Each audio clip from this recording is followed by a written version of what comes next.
Hello बच्चों, आज हम आपको इस वीडियो में क्लास 10 का चैप्टर 11 कंस्ट्रक्शन कराएंगे, जिसमें कंस्ट्रक्शन में आपको लाइन सेगमेंट का डिवीजन कोर्स में है और सिमिलर ट्रायंगल है।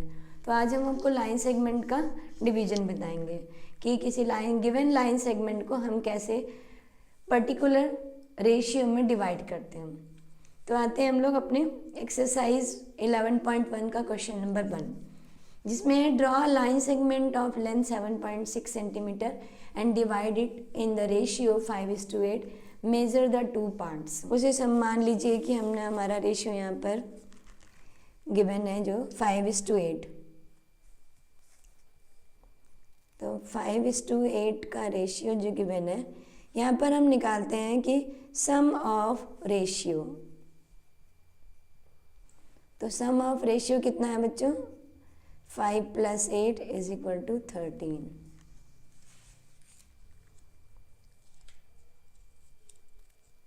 अब देखिए यहाँ पे जो सम ऑफ रेशियो है 5:8, इसको हमने प्लस कर लिया।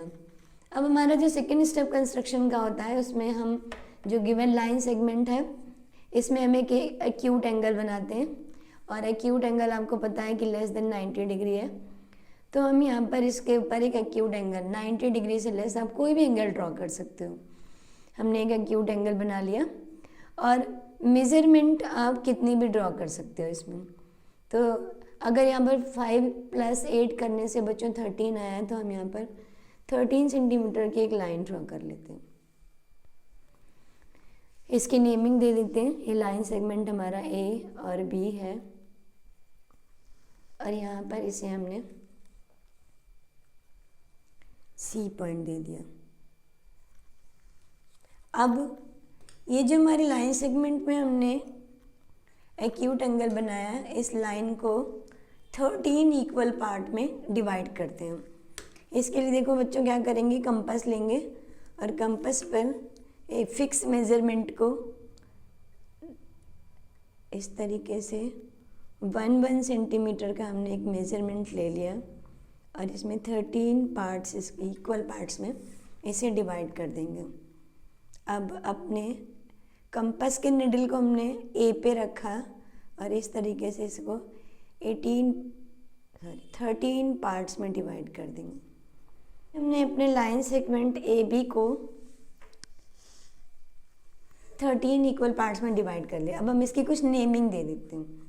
नेमिंग में देखो बच्चों, ये जो ए है, तो इसे हमने दे दिया A1, A2, A3, A4, A5, A6, A7, A8, A9, A10, A11, A12 and A13। ये हमने अपने लाइन सेगमेंट को 13 इक्वल पार्ट्स में डिवाइड किया। अब हम जो लास्ट वाला सेगमेंट है A13, इस वाले पॉइंट को अपने B पॉइंट से मिला देंगे। तो ये इस तरीके से हमने देखो B to C को मीट करा दिया। अब ये ध्यान देना है आपको कि जितने भी सेगमेंट हैं वो सारे इक्वल होने चाहिए, जो आपको यहाँ पे मेंशन करना पड़ेगा। A1 = A1, A2 = A12, A13। इस तरीके से आपको शो करना पड़ेगा कि सारे डिस्टेंसेस इक्वल हैं। अब देखो बच्चों कि जो रेशियो है वो 5:8 के रेशियो में है, तो यहाँ पर हम अपना 5th पार्ट काउंट कर लेते हैं कि कौन सा है। तो A5 जो हमारा 5th है, और A8 बाकी जो होंगे वो 8th पोर्शन बचेंगे। इधर जो होगा 1st, 2nd, 3rd, 4th, 5th part से इसे हमें 2 रेशियो में डिवाइड करना है। तो इस लाइन को हमने, जो हमारा 5th पार्ट्स है, वहाँ से हमें AB लाइन पर एक लाइन ड्रॉ करनी पड़ेगी, जो लाइन BC के पैरेलल होगी। अब पैरेलल ड्रॉ करने के लिए हमें क्या करना होगा बच्चों कि करस्पॉन्डिंग एंगल को इक्वल बनाना पड़ेगा, वो करस्पॉन्डिंग एंगल जो AC लाइन पर बना हुआ है। तो AC लाइन पर जो हमारा BCA एंगल है, BCA C A angle, angle B C के इक्वल हमें एक एंगल बनाना पड़ेगा जो होगा A5, और यहाँ पर जो भी पॉइंट होगा उसे हमने सपोज डी ले लिया। इस तरीके से हमें एक एंगल ड्रॉ करना पड़ेगा जो BCA इक्वल टू AA5D होगा। तो इसके लिए हमें क्या करना होगा कि हम अपनी कंपास को, निडल को अपने लास्ट वाले पॉइंट पे रखते हैं और एक आर्क ड्रॉ कर लेते हैं। किसी भी मेजरमेंट की एक हमने इस तरीके से आर्क ड्रॉ कर ली। इस मेजरमेंट को चेंज नहीं करना है बच्चों, इसी को हम A5 पे रखेंगे और इस तरीके से यहाँ से एक आर्क बनाएंगे। ये हमने एक आर्क बना दी। अब हमें इक्वल मेज़रमेंट का एंगल बनाना है, तो इसके लिए हमें पहले अपने एंगल को मेज़र करना पड़ेगा। तो हमने अपने कंपास की निडल और पेंसिल में थोड़ी सी डिस्टेंस को चेंज कर लिया और यहाँ पर जो हमारा आर्क है, इस आर्क को मेज़र करेंगे कि कितना एंगल इसमें फॉर्म हुआ है। तो यहाँ पर ये एंगल हमने मेज़र कर लिया और इसी एंगल को हम इस वाले आर्क पे ड्रॉ कर लेंगे। यहाँ पे रखा और एक आर्क लगाया, इस आर्क से हमने ये एंगल बना लिया। अब जहाँ पे ये दोनों लाइनें एक दूसरे को इंटरसेक्ट करेंगी वहाँ से एक लाइन ड्रॉ करेंगे और ये लाइन जो होगी वो parallel to the BC line होगी। इस तरीके से हम इसको मिला देते हैं, B एंड C की पैरेलल एक लाइन ड्रॉ करी हमने जो AB लाइन को D पॉइंट पे कट करती है। अब देखो बच्चों, जो ये वाला एंगल है, ये एंगल और ये एंगल दोनों एक दूसरे के इक्वल होंगे क्योंकि हम लोगों ने सेम आर्क और सेम एंगल को यहाँ पर बनाया है। तो आप ऐसे लिख सकते हो कि angle BCA is equal to angle AA5D।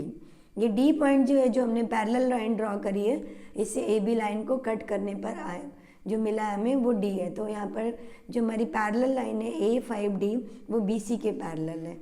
It means A5D is parallel to BC।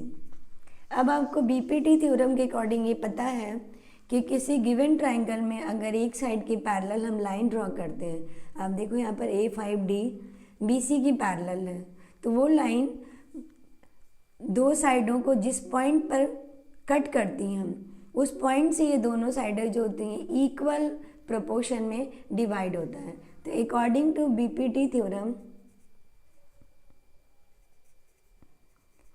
BPT ratio of AD upon BD is equal to AA5 upon A5 A13।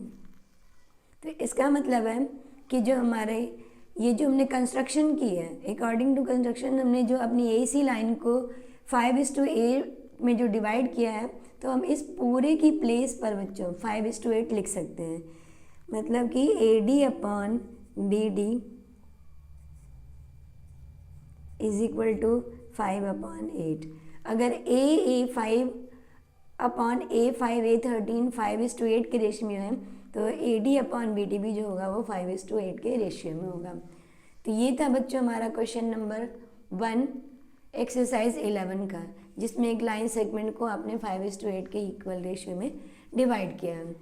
तो आपके सिलेबस में इस वाले एक्सरसाइज का इस बार एक ही क्वेश्चन है, तो आप इसको करिए और अगर आपको समझ में आया हो तो आप इससे रिलेटेड और भी क्वेश्चन करिएगा और कमेंट बॉक्स में कमेंट जरूर लिखिए।